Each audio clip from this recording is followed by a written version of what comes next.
आप लोगों ने एनालाइज किया कि फिर आपकी इंडस्ट्री मीम मटेरियल क्यों बन गई? हमारी इंडस्ट्री में लोग इतने दिखते हैं, लोग रोज अचीवमेंट करते हैं, कोई गाड़ी खरीदता है, कोई पैसे कमाता है। अब ये बेरोजगार लोग जो इन्फ्लुएंसर है, हमारा मजाक बना के इनको पैसा मिल जाता है।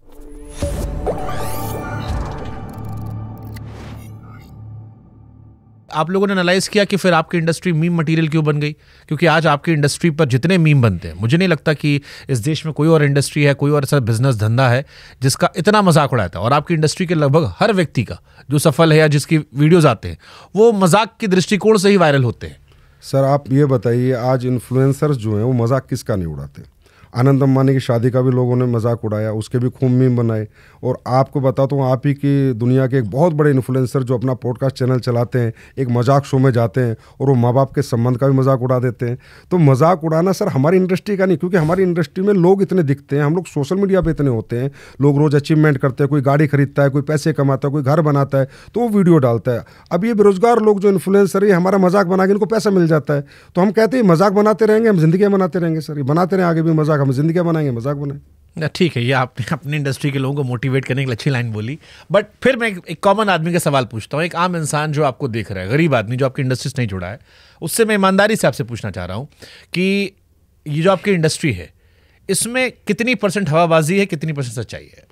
हमारी इंडस्ट्री में सर हवाबाजी, मैं कहता हूँ जो व्यक्ति अचीवमेंट लेता है सर, वो एक, मैं कई बार मिडिल क्लास बच्चा आता है, अपर मिडिल क्लास बच्चा आता है, या कोई कम पढ़ा लिखा भी आता है, और वो भी एक अच्छा नेटवर्क बनाने में मेहनत करता है, दिन रात भागता है। सर यहाँ एक महीना लोग घर से बाहर रहते हैं, मेहनत करते हैं और उनका नेटवर्क बन जाता है। तो सर उन्होंने कोई ट्रेनिंग स्किल्स तो उनके पास थी नहीं, ना स्टेज स्किल्स थी कि how to express my emotions. तो कई बार इमोशंस में कूद फाद भी कर देता है, जोर से ताली बजा देता है, जो बात नहीं बोलने वाली है वो भी बोल देता है। मैं एक्सेप्ट करता हूँ, लेकिन वो इसलिए सर क्योंकि उसने सोचा भी नहीं था कि मेरे जीवन में इतनी सफलता 5 साल में, 10 साल में मेहनत करके मैं प्राप्त कर लूंगा, या मेरे सपने जो टूट चुके थे क्योंकि मैं पढ़ नहीं पाया, मेरा बैकग्राउंड स्ट्रोक नहीं था, मैं गरीब था, वो दोबारा पूरे हो जाएंगे। उस एक्साइटमेंट में वो बोल देता है। ये बात मैं भी मानता हूं कि उसके अंदर वो इमोशन आ जाता है, क्योंकि उसके पास ऐसी कोई स्किल्स नहीं है कि how to express my emotions. हर व्यक्ति अपने अपने हिसाब से, अपने एजुकेशन के हिसाब से अपने इमोशंस को एक्सप्रेस करता है।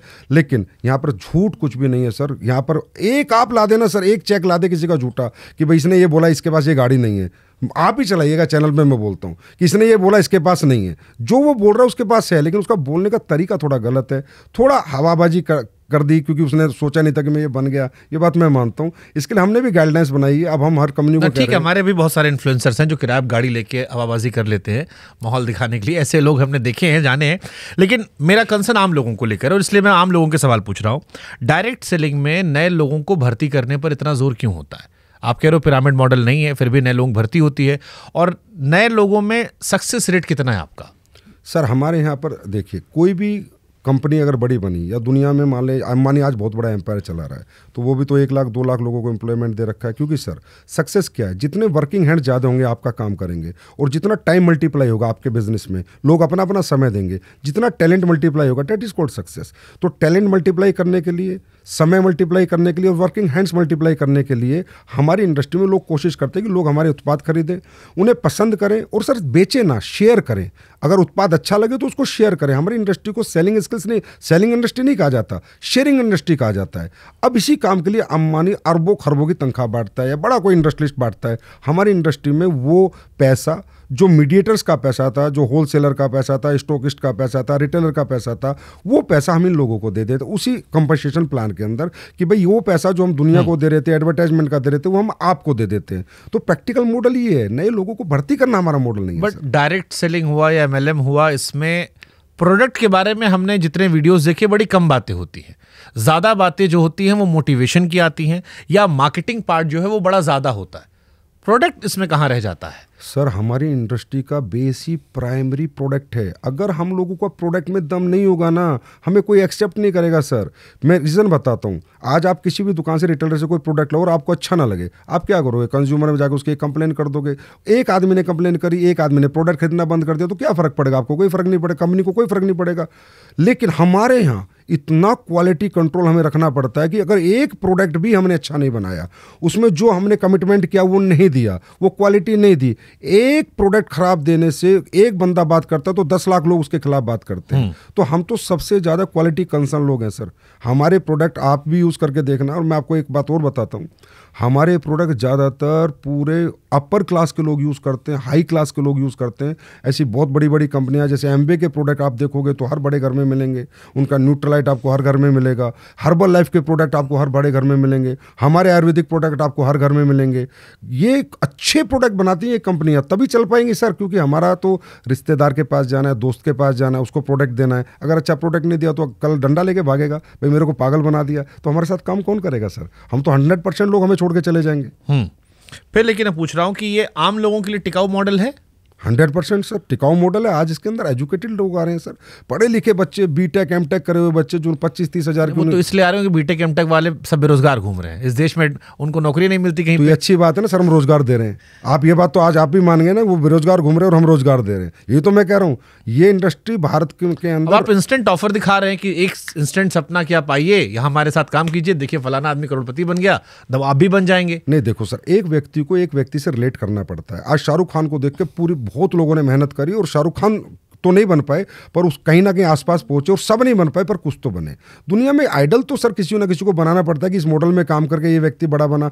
तेंदुलकर को फॉलो करके दुनिया ने क्रिकेट खेला, लेकिन कुछ लोग वहां तक पहुंचे और उन्होंने अपनी स्टोरी में बताया है, सेल्फ स्टोरी में, कि भाई मैं तेंदुलकर को फॉलो करता था। हम भी वो मॉडल दिखाते हैं कि देखो ये आदमी बड़ा बना, ये भी आपके जैसे परिवार से था, ऐसी गरीब परिवार से था, पढ़ा लिखा भी नहीं था, लेकिन आज देखो ये इतने लाख रुपए महीना कमाता है, इसने ये गाड़ी मेंटेन कर रहा है। तो वो हम दिखाते हैं, उसी से तो आदमी रिलेट करता है यार कि जब ये कर सकता है तो मैं भी कर सकता हूँ। पर हम झूठा सपना नहीं दिखाते और सपनों के एवज में 1 रुपया किसी से नहीं लेते। तो जो आपका प्रोडक्ट होता है ये मार्केट के प्रोडक्ट से ज्यादा महंगा होता है सर? हमारा जो भी, क्योंकि ये एलिगेशन भी जितना हमने पढ़ा लिखा समझा जाना उसमें ये होता है कि आपका प्रोडक्ट ज़्यादा महंगा होता है और दबाव होता है, जो नीचे वाले लोग पैसा नहीं कमा पाते उसका रीज़न यही होता है कि प्रोडक्ट महंगा होता है। वो जुड़ तो जाते हैं लेकिन प्रोडक्ट महंगा है, बेचने में उनकी हालत ख़राब होती है।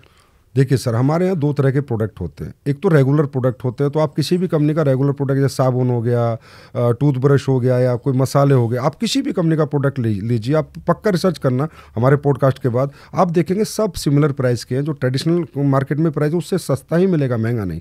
कुछ प्रोडक्ट होते हैं सर R&D बेस्ड प्रोडक्ट होते हैं, रिसर्च ओरिएंटेड प्रोडक्ट होते हैं, जो इन्फॉर्मेटिव प्रोडक्ट होते हैं, जो डेमो बेस्ड प्रोडक्ट होते हैं, जिनको सिर्फ आप बात करके नहीं बेच सकते। क्योंकि सर एक चीज़ अगर बाजार में 200 की मिल रही है और एक डायरेक्ट सेलर जाके उसे 600 की बेच रहा है, तो वो जब भी बेच सकता है जब उसकी इन्फॉर्मेशन उसके पास होगी, इसमें क्या डला है, क्या पेटेंट इंग्रेडिएंट डला है। आज जैसे कुरकुमिन है सर, आप बाजार के कोई रिटेलर आपको कुरकुमिन नहीं समझा सकता, KSM 66 नहीं समझा सकता कि अश्वगंधा का KSM 66 क्या पेटेंट है, ये क्या काम करता है। तो रिसर्च ओरिएंटेड प्रोडक्ट जो होते हैं, हम उनके प्राइस होते हैं, लेकिन सर प्राइस छुपा के थोड़ी देते हैं हम। प्राइस तो ओपन देते हैं, इतने का तुझे खरीदना है खरीद, नहीं तो मत खरीद।